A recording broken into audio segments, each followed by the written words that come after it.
Hello, you are most welcome, ladies and gentlemen, to Real Impartation Moment on Tuesday Night Anatomy with Daniel Okwan.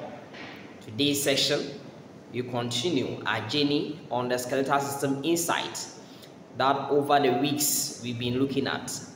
So my friends, if you not watch the previous videos, kindly get the video links and watch them, so that when we are done with this whole series, you get complete understanding regarding all the concepts that you need to be aware of about the skeletal system. Today, importantly, we want to look at the two kinds of bone tissue that we have.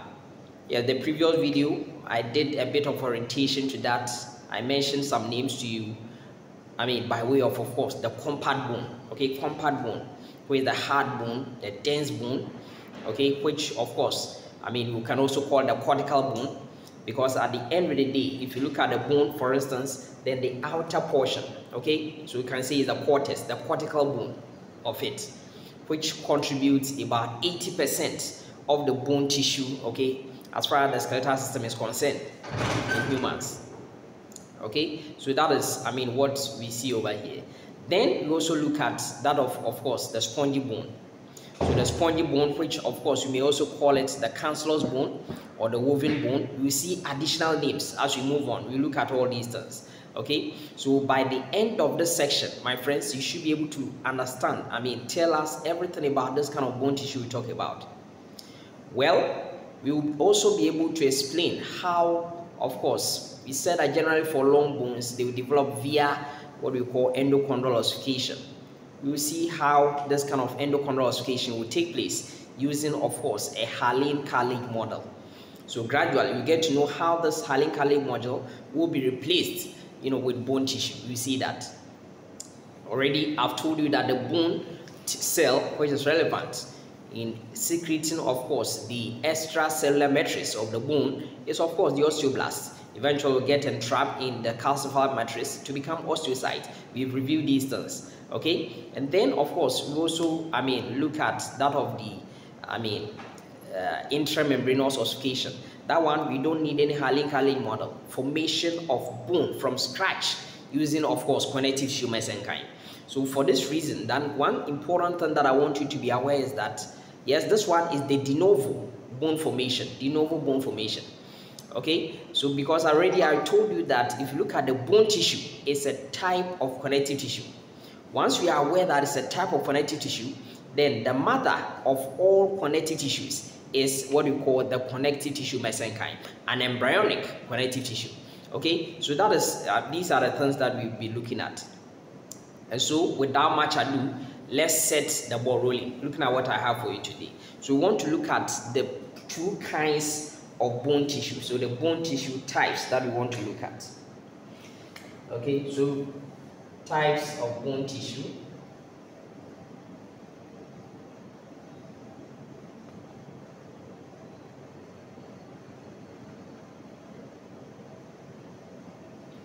So the first thing I want you to be aware is that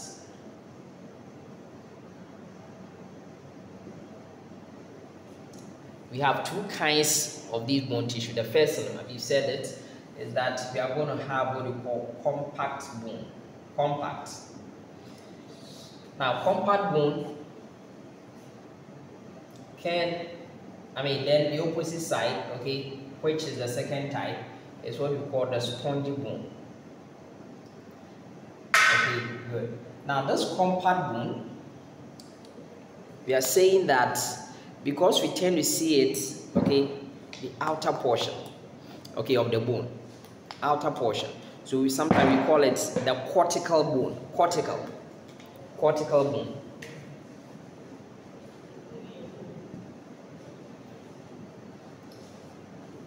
Okay. Now, later we will understand that these things, the cortical bone, what we see is that they are arranged in a particular fashion. Something we call the Habisian system. Yes, Habisian system. Otherwise, something we call osteon.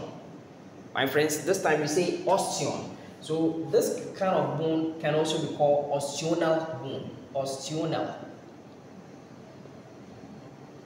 Yes. Now this time I said the word is osteon. We will see that.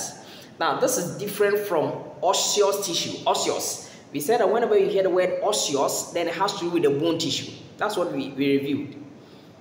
And then we said that before we make this calcified matrix, the first extracellular matrix that will be laid will be organic. That one is non-calcified. And that one, it resembles the bone, but it hasn't become the full bone yet. Why? Because it hasn't been calcified yet. It resembles the bone, but it's not yet bone. That one we call it osteoid. Osteoid. Now this time I'm talking about how the compact bone is organized, okay, into units. We call them osteons. And for that reason, we can say that this compact bone can also be called osteonal, bone. Okay, so that is one other thing too that I want you to be aware of. Now, we also get to know that, because I told you that it makes up about 80% of this bone tissue. Okay, it's very heavy, it's non-porous. That's why we can also call this bone dense bone. Dense bone. Yes, dense bone. Okay, so if you hear of dense bone, then we are not talking about anything new. We are still talking about, of course, the compact bone or the cortical bone.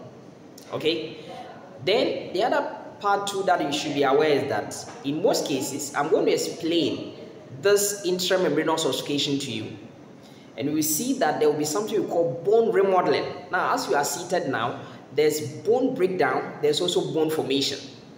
Now, initially, we will see that in intramembranous ossification, the sort of spongy bone that we make, okay, at the periphery, they will be resorbed and they will be replaced by what we call compact bone. For that reason, because the compact bone is replacing what we call the spongy bone, then we believe that this compact bone is, of course, mature. Okay, so for that reason, we can say that this compact bone can also be called mature bone tissue. Mature. Okay, now this time it's not matured. I see some people write mature. No, that's the adjective. So mature bone tissue. And because it's replacing an already existing spongy bone, so it means there was the primary structure, and this time around, this one replaces it, therefore becomes the secondary structure in there. For that same reason, this compact bone can also be called, we can also call it, secondary bone tissue. We will see that. So all these terms, okay, I'm trying to talk about, either you call it hard bone, okay, and all that, dense bone. Now, in the case of spongy bone, now spongy bones can also be called cancellous. Okay, cancellous bones. Well, you can also call it, porous.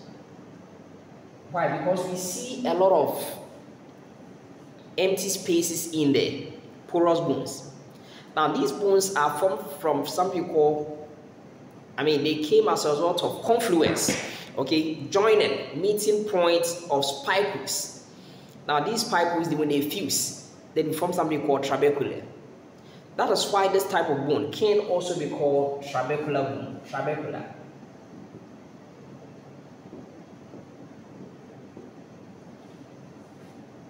Okay, better still, it resembles something like you've woven something together. Okay, weaving something. For that reason, this bone can also be called woven bone. Woven. And I don't need to tell you that in the case of compact bone, we said that is the mature bone, which replaced an immature one. For that reason, this spongy bone, which is laid, we can call it, immature bone. Immature.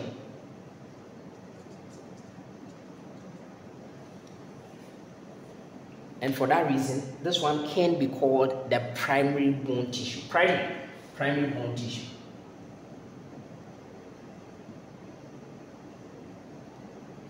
So, my friends, these are the synonymous terms you may find with these bone types that we are talking about. Good. Now, one thing I want you to be aware, okay, is that in the case of the compact bone is just deep to, of course, the periosteum of the bone. We mentioned that. We said that the bone will be covered by what we call some connective tissue, and that connective tissue is called periosteum. Through that, there will be some periosteal vessels also entering in there. So for that reason, okay, the cortical bone is just deep to the periosteum. So keep an eye on this fact that I'm trying to tell you. For that reason, there should be a way of connecting certain structures in the cortical bone with, of course, the periosteum. Okay, so we come to that one. So what are we saying? What we are saying is that in the case of what we call compact bone, we see something. There is something that we see over there, and that is what we call the Habisian system. So for instance, you see that, you see all these things, okay?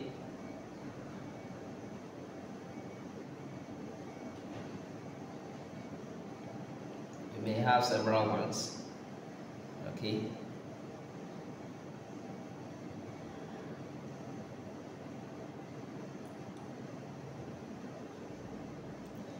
So, assuming there was this, let's say the periosteum will be here, okay? So I now have the compact bone in here. So what we are trying to say is that if I have this bone tissue and I magnify the outer cortical portion, then this is how I'll see it. I'll see these circular structures, okay? It's like I have a larger cylinder, okay? Look at this one. Let's say there's a larger cylinder, and then I put a smaller one in there, then I put a smaller one in there in decreasing, diameters or circumferences. Okay, that's what I'm doing. When I do that, this whole thing that I have over here is called an osteon. Osteon. Okay, so for instance, this one over here is called an osteon.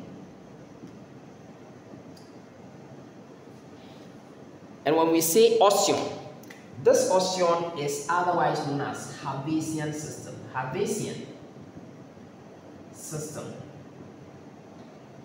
Osteon is the same as Habisian system in this regard. Please get to know and understand these things for us. Now, if you see how these structures have been, oriented or have been disposed in here, you see that they create some kind of canal in there. Canal. For that reason, this canal will be called Habisian canal. Habisian canal. Or you can call it osteonal canal. Okay, so this is Habisian canal.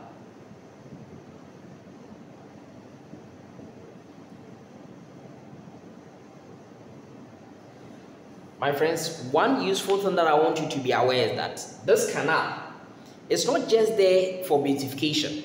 It should allow some structures to go in or come out, okay, of this compact bone.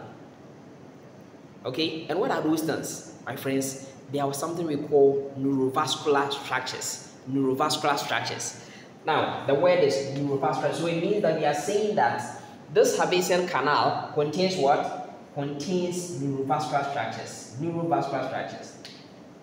So what are these neurovascular structures that I'm trying to talk about? Now, you will see some structures in here. You will have, whenever you talk about neurovascular structures, we are talking about the fact that there will be an artery. Okay, so let's take that an artery is running through it. Okay, in this manner, it's going. Then a vein will also be seen running through it.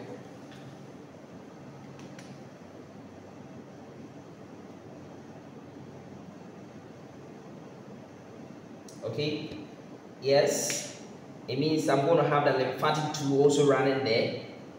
The lymphatic will also be running there.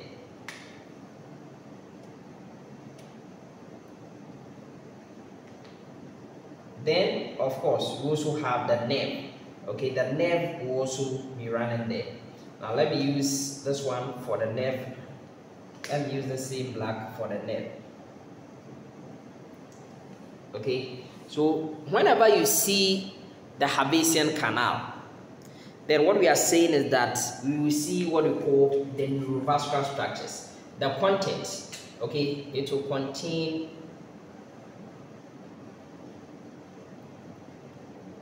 Habisian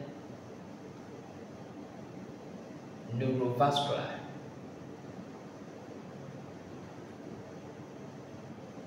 structures. Good.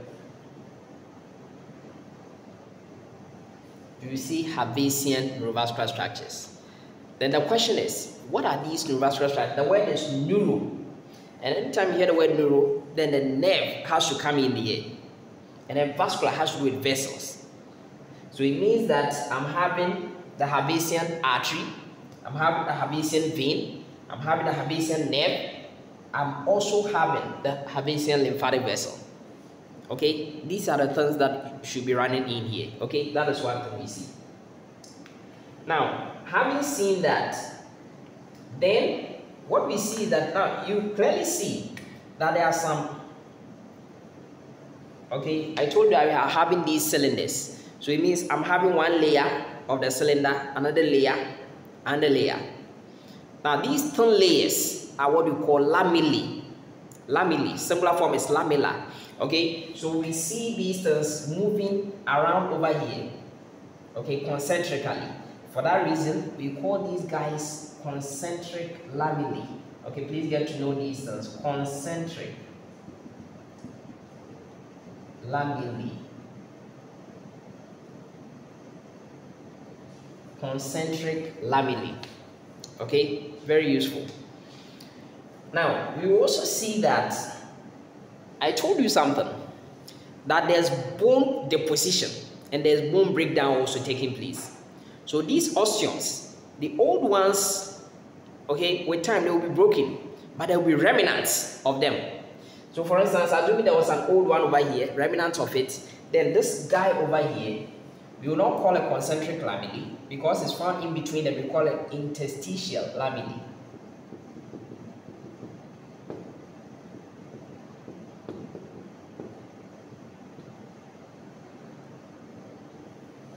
Okay, interstitial lamellae.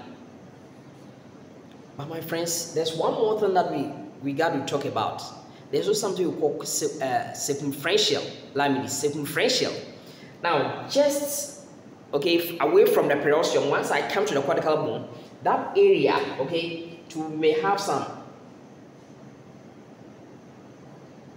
okay, some lamellae close to it. That lamellae close to it, you may call it circumferential lamella. Circumferential.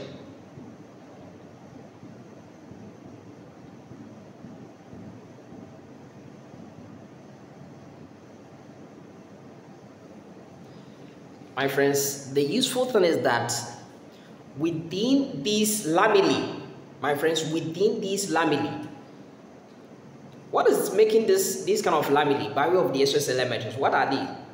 They are what you call the osteoblasts, the cells which are going to deposit the bone extracellular matrix, the osteoblast.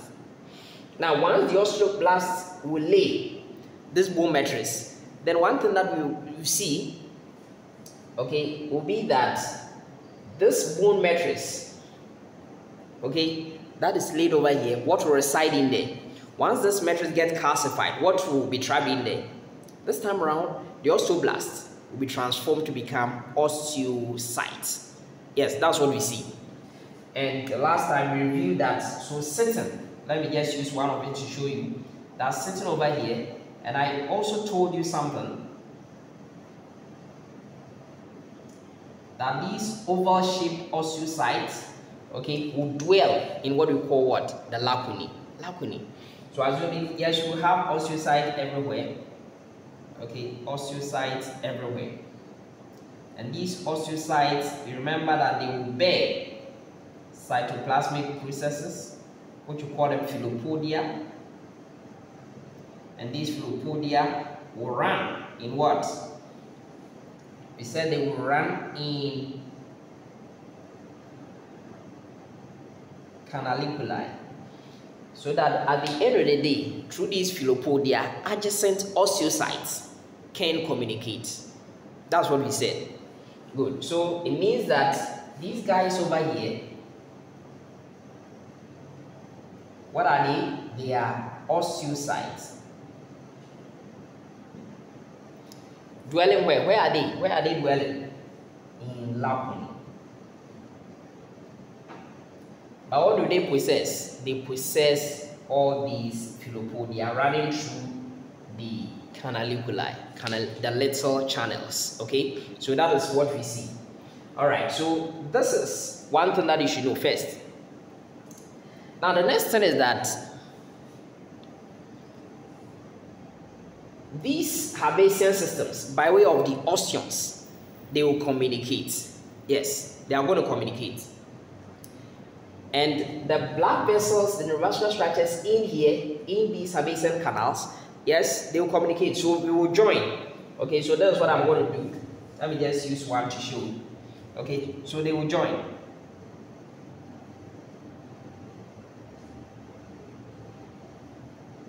So I'm having one Habisian system connected to another Habisian system via their Habisian canal or their osteonal canals. Okay, that is what we are seeing.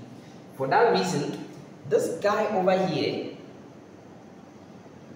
okay, we call it perforating canals.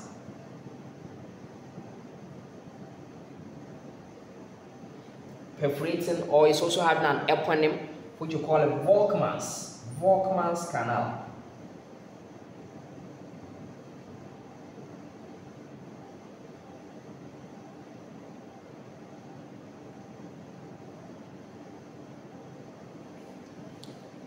Okay, Volkmann's canal. Okay, we'll be running through it. Okay, so either we call it Habisian, this kind of perforating canal or Volkmann's canal. Now let me be quick and tell you something. This one is called Volkmann's canal. Now if you remember, when we did the Periosteum, okay, in our initial videos, we said that if this is the sticker, if this is the compact bone, okay, then it's connected via this, what you call Periosteum. Periosteum will cover it. Now this Periosteum will have to be glued to the diaphysis of this bone. We said there was that kind of, sharpest fibers. And that sharpest fibers can also be called perforating fibers. And that perforating fibers is not the same as perforating canal. This time around, we are talking about perforating canal, which also have an eponym, that's Volkmann's canal, capital V-O-L-K-M-A-N-N, apostrophe S, the Volkmann's canal. Okay, that's what we see. What it means is that the neurovascular structures will also run through this canal. Okay, so let me just use one of them like an artery, maybe running through. Okay, so I'll be having Volkmann's neurovascular structures. Volkmann's neurovascular structures also there. And what is this Volkmann's neurovascular structure doing?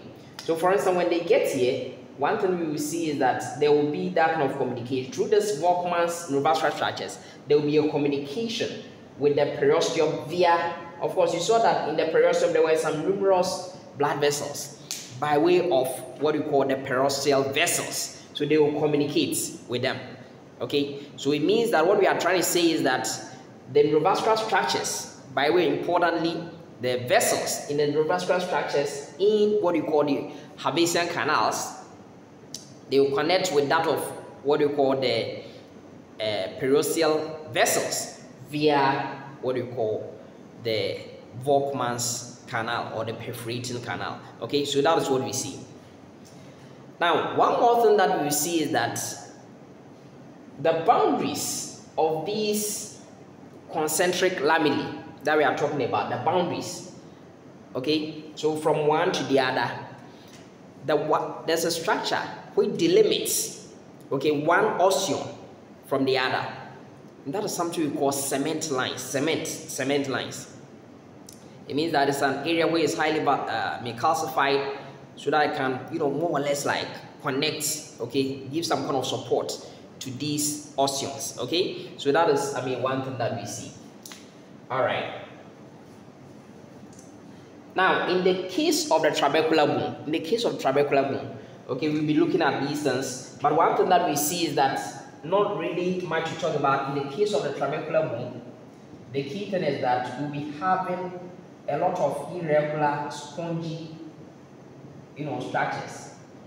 Okay, and why? Because they were laid irregularly. Because they were laid irregularly, they don't have this regular fashion.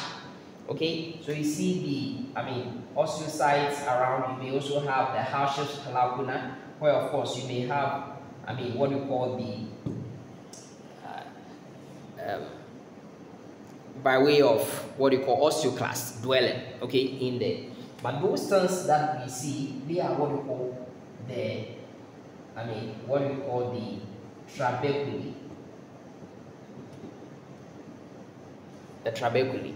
Okay, so these are the trabeculae.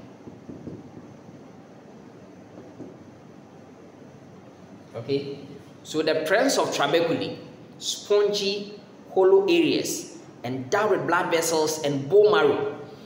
Okay, then it tells you that yes, I'm looking at what we call the, the spongy bone. Okay, so that is one thing that we see.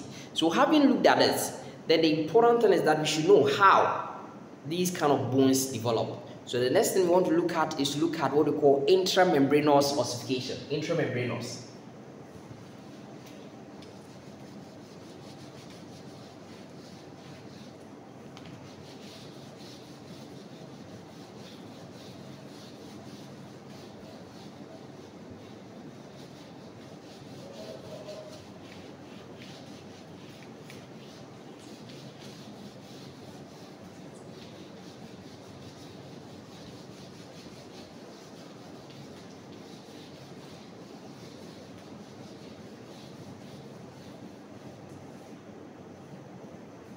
So for intramembranous ossification,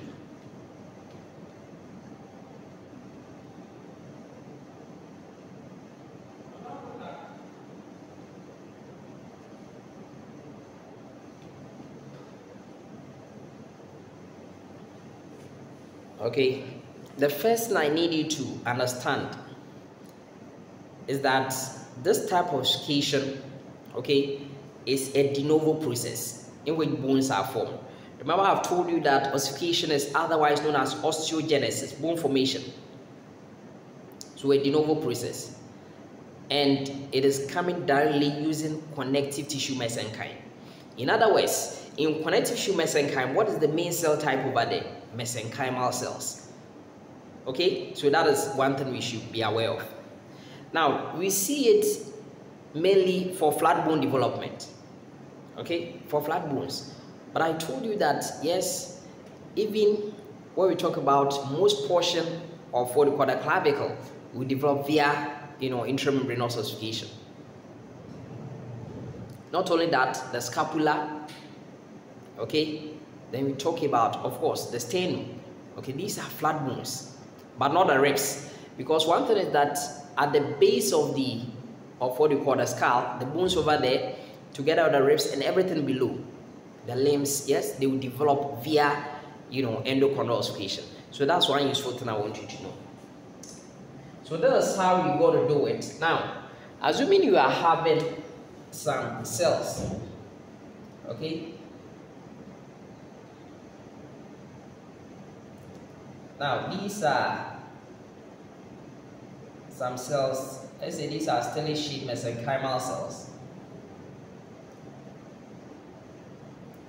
And there are other cells too around.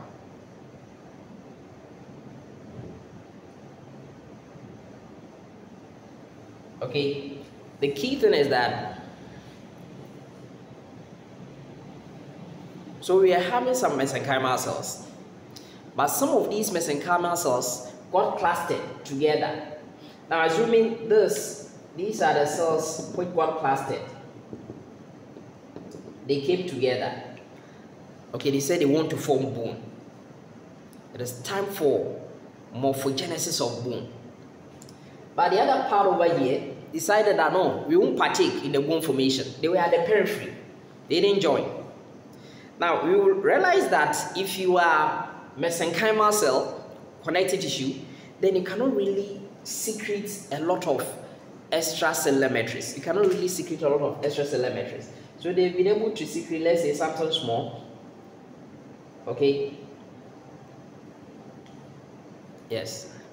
So what we are saying is that these mesenchymal cells, you remember that the last time that we met, we said that mesenchymal cells can give rise to, all connective tissue cell types.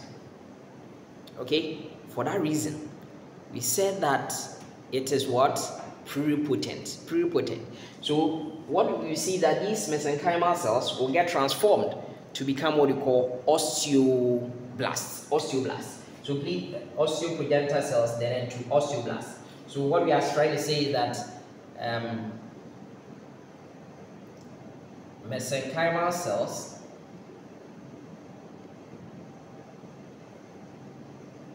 let me use the word clustered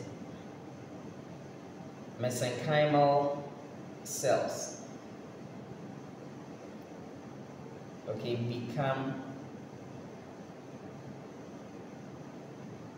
osteogenic, committed to forming a bone, and then they become osteoblasts. I'm interested in the final picture of becoming osteoblast. Why? Because once I form the osteoblast, there will no bone is going to form. For that reason, an ossification center comes in here. Good. So that's what we are going to see. You see that these cells which came together, so assuming I'm doing it this way, then what we are saying is that they've now become osteoblast. Okay, so the mesenchymal cells, they got clustered at a point. There were fewer, collagenous fibers in there because they are juvenile. And then, of course, what we are saying is that because bone is going to form, they will commit themselves to become what we call, osteoprogenitor cells. Then these osteoprogenitor cells will differentiate properly to become what we call osteoblasts. And my friends, once we know osteoblast has formed, then more collagenous fibers, more of the collagenous fibers be produced. Mainly, we talked about collagen type 1 for the bone, okay, will be formed. But we should not forget that there were some cells at the periphery. Okay, so these are the cells which were at the periphery. Okay, a lot of cells, but for simplicity's sake, I'm having just 4 over there. Okay, so these ones, they are now what we call osteoblasts. And when they secrete the collagen, then we are trying to say that yes, an ossification center has formed. So what we are trying to say is that here we are having what we call osteoblasts and the formation of what? An ossification center.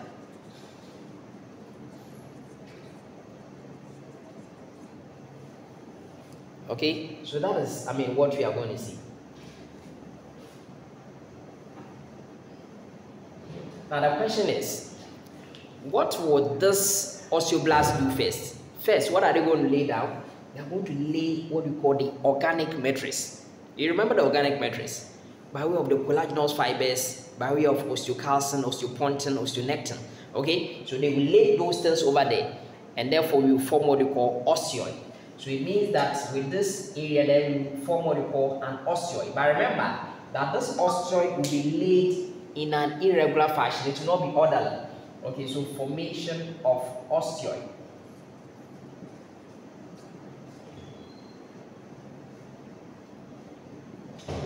But random, okay, random deposition in a random fashion. Okay, that is what is going to happen.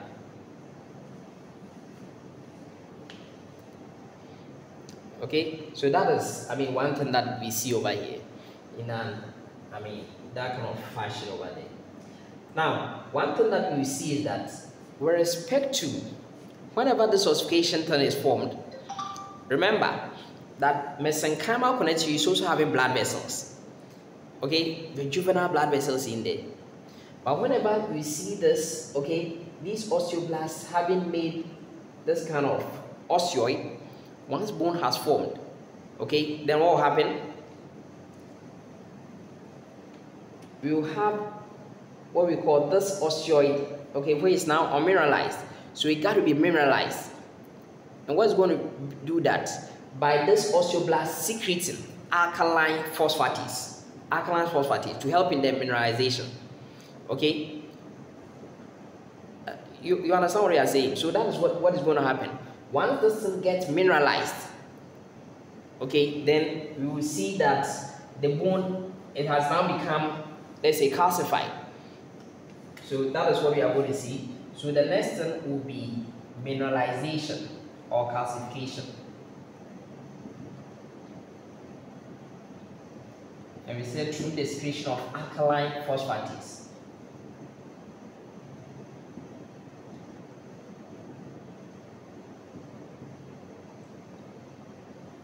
My friends, because the organic matrix was laid randomly, then it means mineralization, yes, is going to take place, and then that will see the whole thing. So I told you it was laid randomly, the osteoid, but because it was laid randomly, then one point we have spicule, under point spicules. So confluence of spicules will take place. Let me put that point down so that at the end of the day, there will be confluence of spicules. Okay, those irregular structures, spicules meeting to form what we call trabeculae.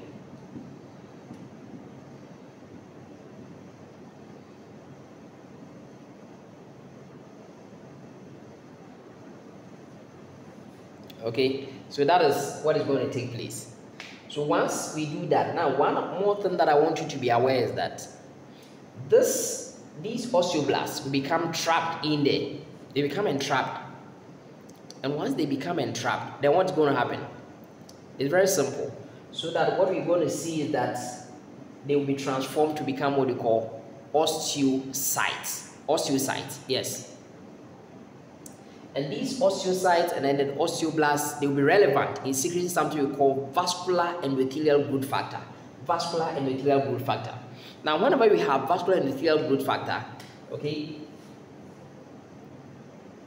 so I'll say secretion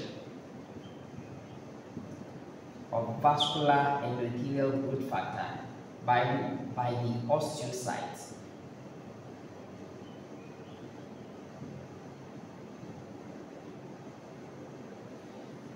Okay, once that happens, then we know that vascular endothelial growth factor is relevant as far as what we call angiogenesis is concerned.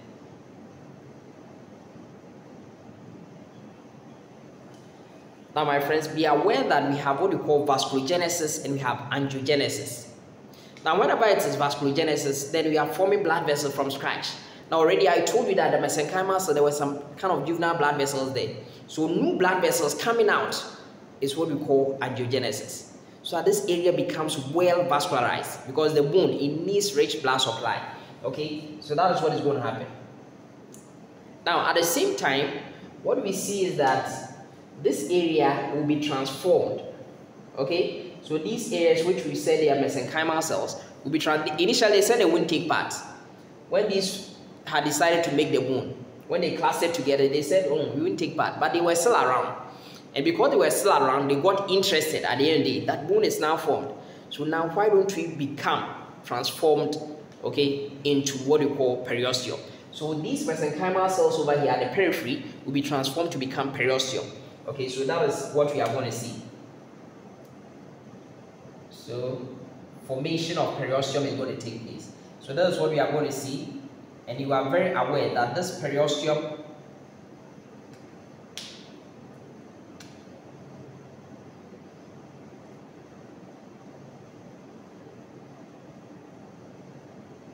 okay, let me make it this way.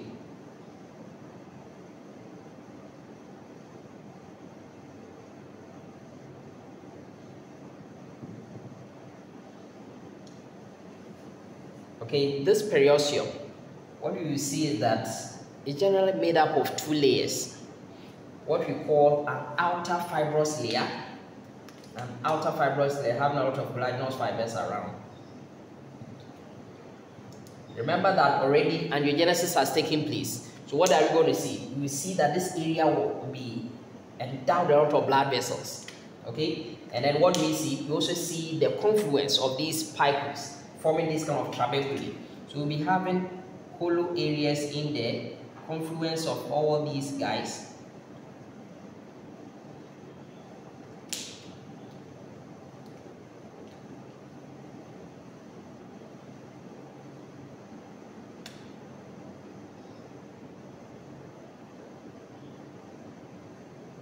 in an irregular manner.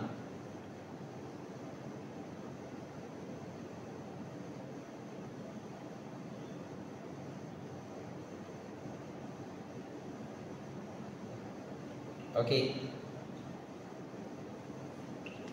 and then within them we will see a lot of blood vessels. So we take these as the blood vessels. Okay, form what we call the bone marrow, and then in there we have bone marrow. Now once I'm having a lot of blood vessels, then what comes into mind? One thing that comes into mind is that there will be monocytes invading the bone. I told you that it can be 5, it can go up to 50 of these monocytes fusing together, forming that syncytium that we call osteoclast. And one thing that we know is that whenever osteoclast is in there, what will osteoclast do? Osteoclast will resorb. But my friends, one useful thing that I want you to be aware is that what bone have you formed? It's a spongy bone. And what this osteoclast will do is that get to the periphery of the spongy bone is going to resorb the bone over there. Okay? And once resorption takes place, this periosteum, which we said is differentiated into 2 layers, an outer fibrous layer and an inner cellular. And you are very aware that this inner cellular layer is also called inner osteogenic layer. In other words, it's capable of depositing bone. That is why the last time I told you that bones are going to form by 2 ways. One of them is called interstitial growth. One of them is called appositional growth, increasing the girth of the bone, the thickness of the bone. So it's going to lay the bone to the size. And laying the bone to the side, then what will happen is that this one will resorb to the periphery so that it can lay it over here. That's why I'm telling you that there's bone formation, there's bone resorption taking place. So bone formation, okay, will follow bone resorption. So what is going to happen is that the bone over here will be broken down. Okay, to take it that all this area was spongy bone. Now to be broken down to this time around become compact bone. And my friends, I've showed you the structure of that compact bone that we are talking about, that it will have Habisian systems. Osteons. Okay, so what have we seen? That I'm having my periosteum. We formed it, having 2 layers. Okay, and then of course, once blood angiogenesis has taken place, then what do we see? Monocytes will resorb at the periphery, so that the inner osteogenic layer will lay additional bone to replace the spongy bone, which will be resorbed at the periphery. So this one that we are having is what? Is compact bone made by the inner osteogenic layer of the periosteum. I also have another compact bone over here.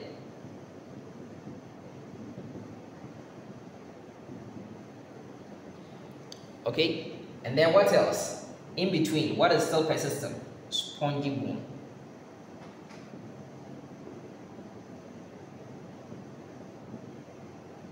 Now let's think through it. Here we had initially was spongy bone, okay, which means it was the primary bone over there, the immature bone over there. Then it got replaced by this compact bone. Therefore, the compact bone becomes the mature bone in here. Then it also becomes, of course, the secondary bone tissue, justifying why we are calling those, having all those synonyms. Then this spongy bone, it was the one persisting over here. It's still persistent. Okay, so it becomes what we call the primary bone or the immature, because at the end of the day, it got replaced. But it is not the entire thickness will be replaced. No, not everywhere will be replaced. It will get to a point, then there will be an equilibrium. There's no, nothing like replacing all these things. There is going to be that kind of, remodeling taking place. But this one will never change entirely to become compact bone. No. This spongy bone, because it's sandwiched between 2 compact bones on either side, that is why we call it what? Diploid. You remember the last time we mentioned that one? Diploid. Okay, so that is what I want you to be aware of. That is the formation of, what we call bone via what we call the intramembranous ossification. So for instance, if you see this closely, you see that I'm having an outer plate, compact bone. I'm having compact bone in here on either side, laid by the inner osteogenic layer of the periosteum. But what do I see? I see an area where it's honeycomb-like, okay, which is having perforations in here, okay, spongy-like, okay. That's the spongy bone which was laid in here, okay. So that is how these bones, okay, will develop. All right. Now, having seen the formation of bone via intramembranous ossification, then finally, I want to talk about how bones will form via the endochondral veins. Already, I've told you that formation of bone via the endochondral veins can also be called intracartilaginous ossification, taking place within the cartilage,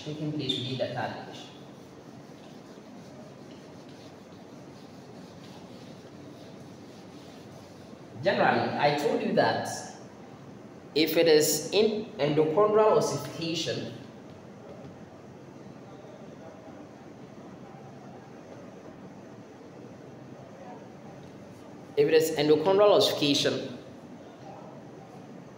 then generally going to take place within long bones.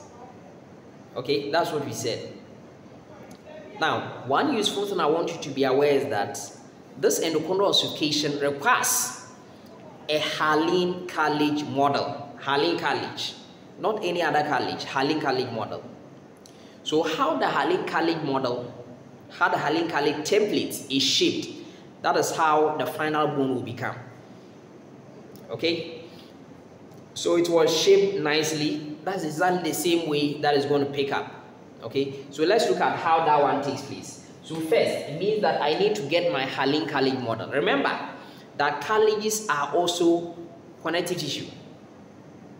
For that reason, then what do I have? Then what it means is that I will still need my mesenchymal cells. Mesenchymal cells will be needed. Okay, so that is exactly what we are going to see. So assuming I'm having some mesenchymal cells around,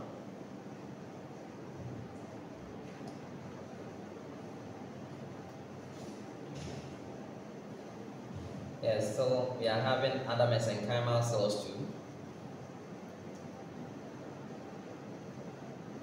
So we are going to form, so formation of hyaline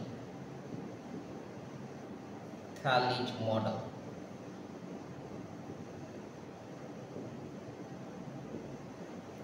So first, that's what we are going to see. We need to form a hyaline cartilage model from all these mesenchymal cells.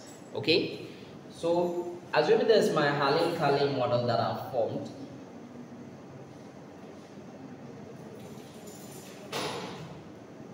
I mean that's exactly how the bone is going to be like. So this time around, this is my hyaline cartilage model, having all those chondrocytes in there. Okay, all those. So assuming all these are the chondrocytes in there. But one thing that we will see is that there will be some mesenchymal cells around. Now those mesenchymal cells will be transformed, okay, on either side, so that we form what? Yes, the answer is right before you. So that we form, this time around, we form peri. I want to use something else to show. We form what you call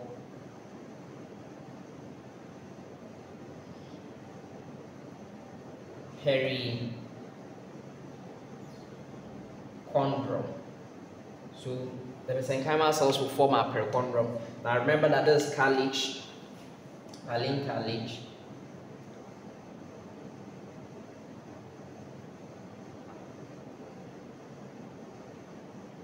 And then the remaining mesenchymal cells got transformed to form what we call perichondrium.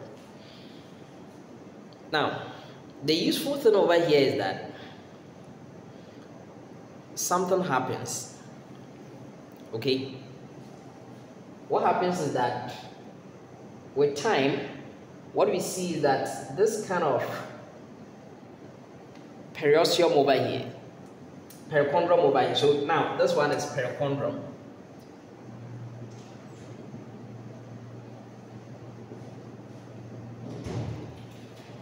Because of the stimulus that the individual is becoming heavier, okay, then what happens is that this perichondrium will have to be transformed. Now remember, structure reflects function. So because the fetus is becoming heavier and heavier, then more weight, okay, to the what we call the limbs, especially the limbs, you have what we call long bones over there. That will be the stimulus. So that what we are going to see is that this chondrum will be transformed to become what we call periosteum. So that's what we are going to see. I will say that transformation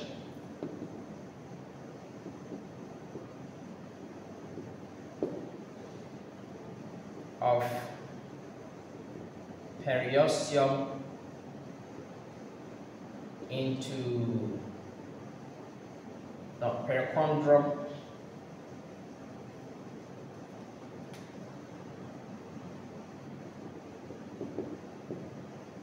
into periosteum. And subsequently, the most important thing is that once this periosteum is formed, what did we say? Periosteum will be having an outer fibrous layer and an inner osteogenic layer. What will the inner osteogenic layer do? It will lay bone, the osteoid, which will later become calcified. Okay, that is one useful thing you should know. So it means that then and formation of something. Now the bone is formed over here. That is what we call bone collar.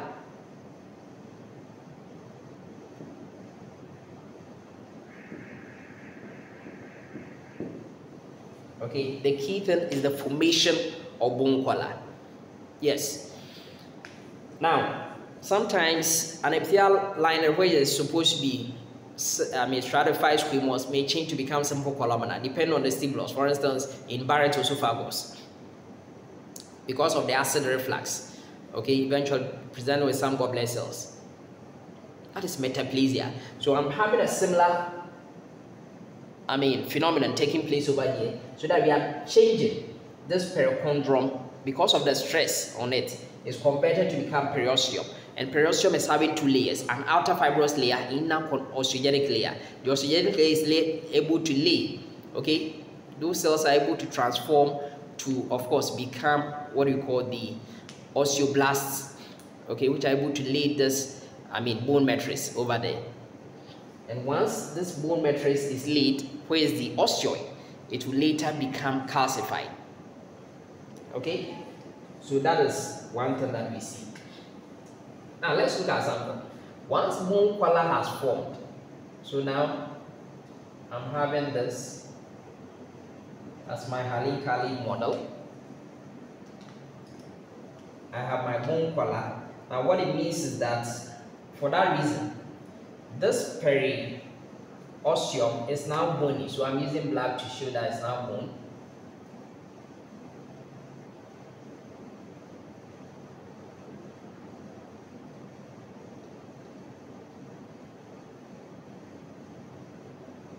That is the bone collar.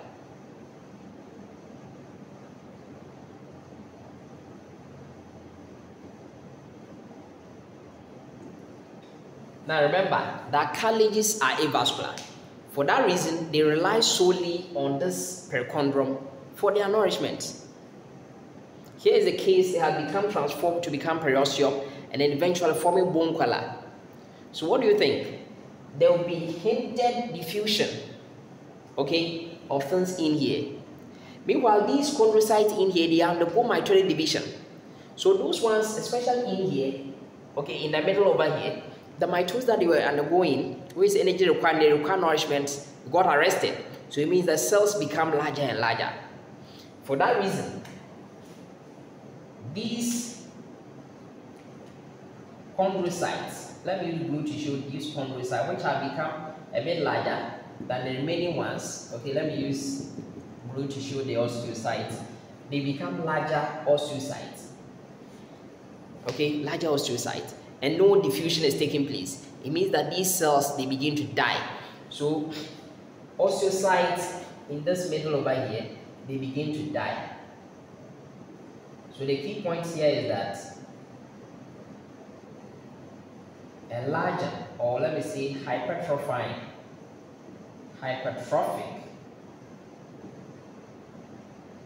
chondrocytes. They are cell cartilage cells. Chondrocytes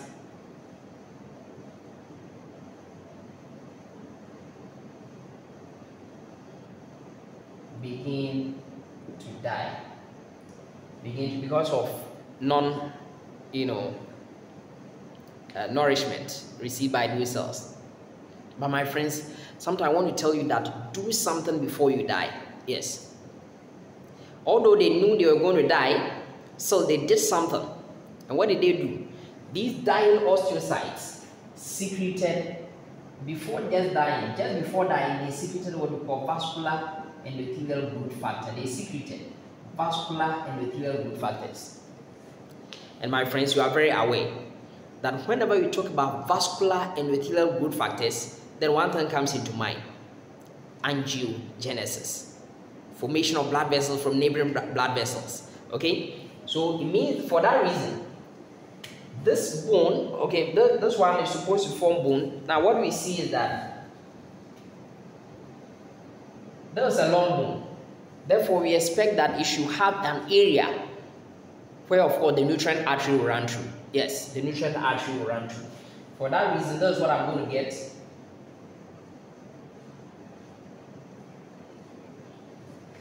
Okay, I'll see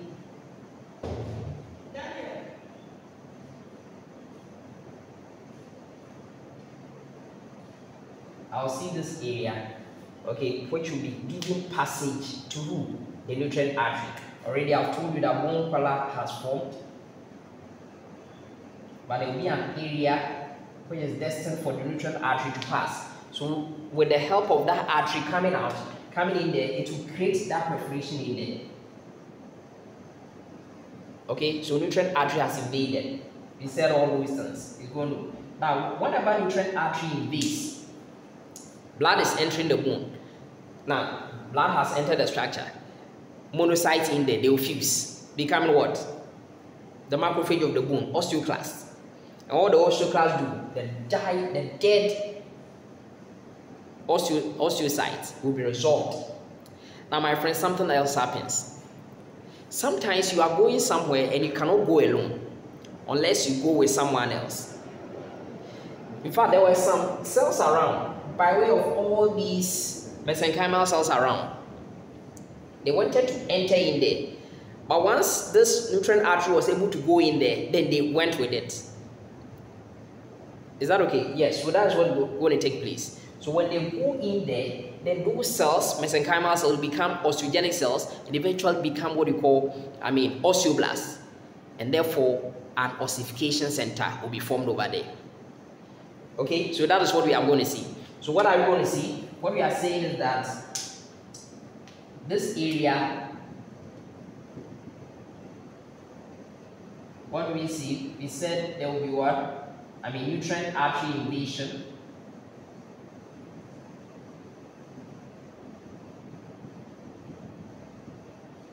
Accompanied with who? Mesenchymal cells.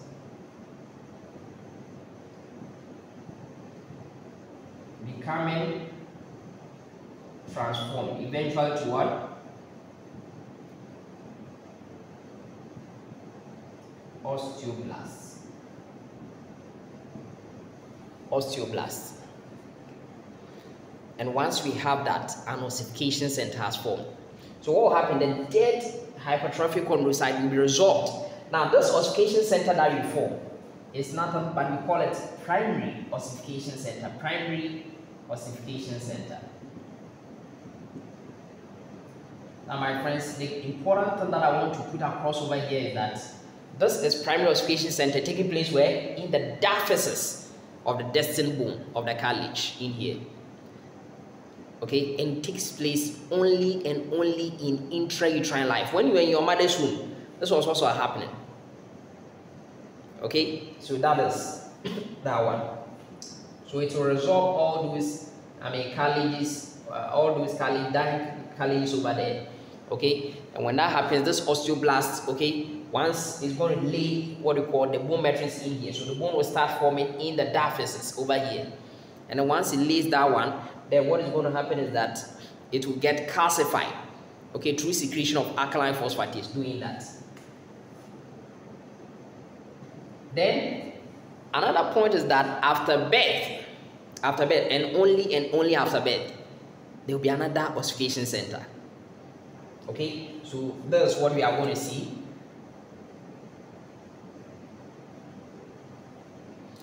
And this time around, that ossification center, okay, will take place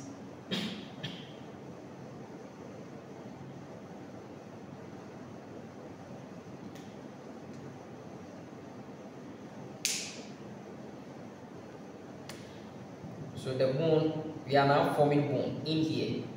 They are dying. Calcification has taken place, so they are dying. Okay, that is what we see. They are dying. So what we are going to see is that there will be invasion again. This time around, epiphyseal arteries. Epiphyseal arteries will invade. Okay, and when they invade again, they will be coming with mesenchymal cells in there. And this time around, what ossification center are you going to form?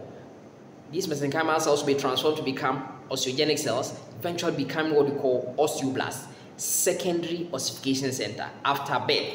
Okay, secondary ossification centers, okay, will form in here. Okay, so that is what we see. Now, all these things, what type of bone have we laid? That's a question we want to see. Okay, so we've laid mainly spongy bone, especially towards the middle. And what will happen is that this bone will have to be taken away, will be resolved. Okay, so it will be resolved so that I'm getting a cavity in here to be resolved. And that cavity is what we call the medullary cavity. And this cavity is created by the osteoclasts, the bone resorbing cells. Okay, I'm going to do that. And once we are done with this, then what happens? My friends, gradually, the hyaline cartilage, they get suffocated, hypertrophying, okay? They die, and of course, they are resolved, okay, by all these osteoclasts, okay, in, of course. So what we see is that here, we form what we call secondary ossification center.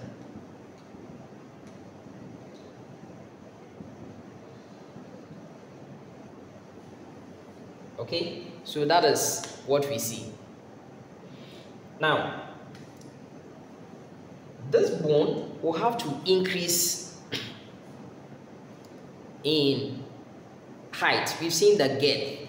The girth will be the deposition, so there will be additional what we call periosteum, okay, formed over here. The real periosteum through mesenchymal cells will form around here to help in the increase in the girth of the bone. Now, how about increasing the height of the bone? And that's what we call interstitial growth. Why? That one is possible because there will still be chondrocytes. So assuming I use this blue one to show you that there will be some chondrocytes in here, and those chondrocytes, okay, this plate will be called, and then there will also be a cover of hyaline cartilage. These are the areas where the bone can make joints, and therefore this is what we call the articular cartilage. It will never be replaced by cartilage, by bone. But this one, okay, the one over here, which is of course the epiphyseal plates,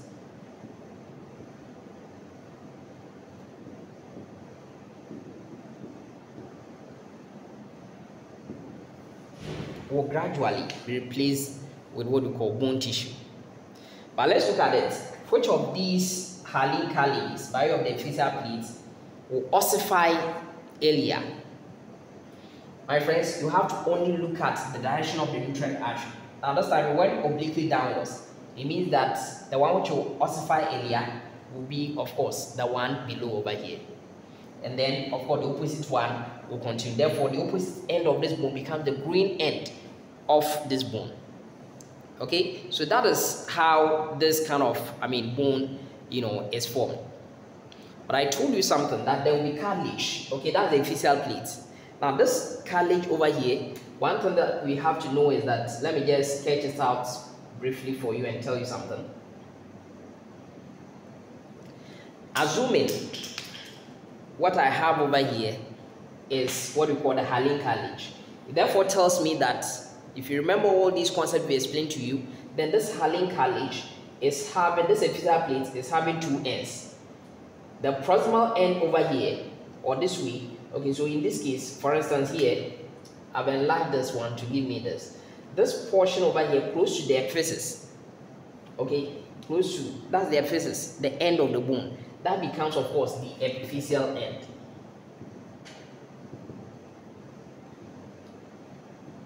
So I'm having the epiphyseal end of the epiphyseal plate, and then the opposite end over here will become what we call the diaphyseal end. Okay, so I'm having the diaphyseal end over here.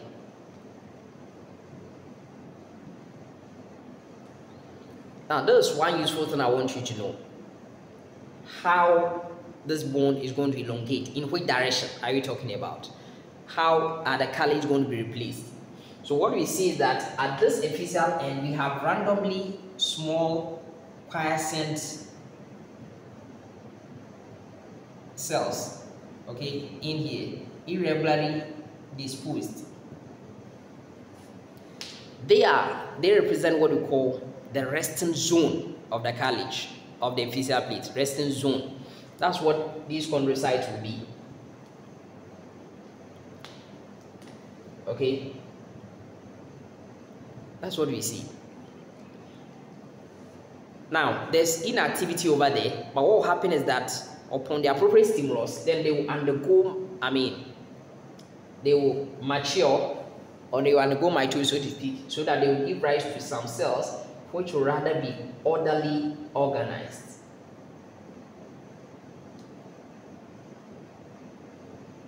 They are relatively larger than this one, but not too large. Okay, orderly organized in row.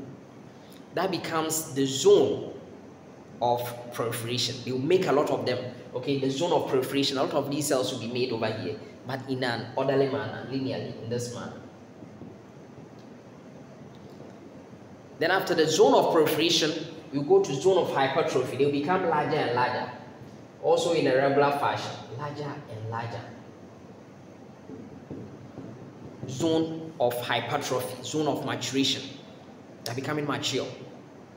And then from there, you go to zone of calcification. So there will be a zone of calcification, and then later there will be zone of ossification, where this cartilage will be replaced by bone.